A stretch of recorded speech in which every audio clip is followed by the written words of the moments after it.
હીરાનગરી સુરતના આંતરરાષ્ટ્રીય એરપોર્ટ પર ભારે હોબાળાના દ્રશ્યો જોવા મળ્યા હતા। એર ઇન્ડિયા એક્સપ્રેસની સુરતથી દિલ્હી જતી ફ્લાઇટ ટેકનિકલ ખામીના કારણે અટવાઈ પડતા મુસાફરોએ એરપોર્ટ પર ઉગ્ર વિરોધ પ્રદર્શન કર્યું હતું।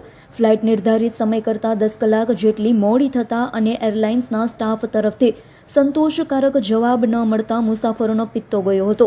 સુરતથી દિલ્હી જતી એર ઇન્ડિયા એક્સપ્રેસની ફ્લાઇટમાં અચાનક ટેકનિકલ ખામી સર્જાતા તેને ગ્રાઉન્ડ કરવામાં આવી હતી। કલાકો સુધી રાહ જોયા બાદ પણ જ્યારે ઉડાન અંગે કોઈ स्पष्टता કરવામાં ન આવી ત્યારે મુસાફરોનો સંયમ ખૂટ્યો હતો।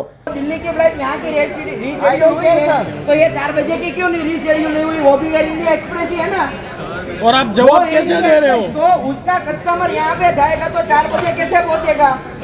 वो मेरी दिक्कत नहीं है, मुझे फ्लाइट चाहिए, मुझे रिफंड नहीं चाहिए। वो तो वो टाइम है ना आपका। I don't care. क्यों नहीं दे पाएगी सर? सर मुझे रिफंड भी नहीं चाहिए और आपका होटल भी नहीं चाहिए। मेरे को मुझे चाहिए अभी फ्लाइट। मुझे फ्लाइट दो, टिकट दो। अरे हमारा सूरत पूरा इंडिया में आपके पास एक ही फ्लाइट है क्या? वाह, वो आवाज है सारो बुलंद। दिल्ली से खाली फ्लाइट बुलाओ जल्दी। हाँ तो आटली बધી બકચોદી કરીને ત્યાંથી એકવાર બોલાવી લેવાય ફ્લાઇટ ભાઈ। અરે એ પાસે છે જ નહીં, એક જ છે। આટલી મોટી એરલાઇન છે, ઇન્ટરનેશનલ એરપોર્ટ છે તમારું। એ લોકો બસ એમાં પાછી નવી ફ્લાઇટ ચાલુ કરી, શરમ આવી જોઈએ, શરમ। Air India express. પાણી લઈને મરી જવાય। ના અહીંથી આપણે એરપોર્ટ પર મુસાફરો અને એરલાઇન્સના કર્મચારીઓ વચ્ચે ઉગ્ર દલીલો થઈ હતી। મુસાફરોએ સ્ટાફને ઉધડા લેતા સવાલો કર્યા હતા કે જો ફ્લાઇટ રીશેડ્યુલ થઈ છે તો બીજી ફ્લાઇટની વ્યવસ્થા કેમ નથી?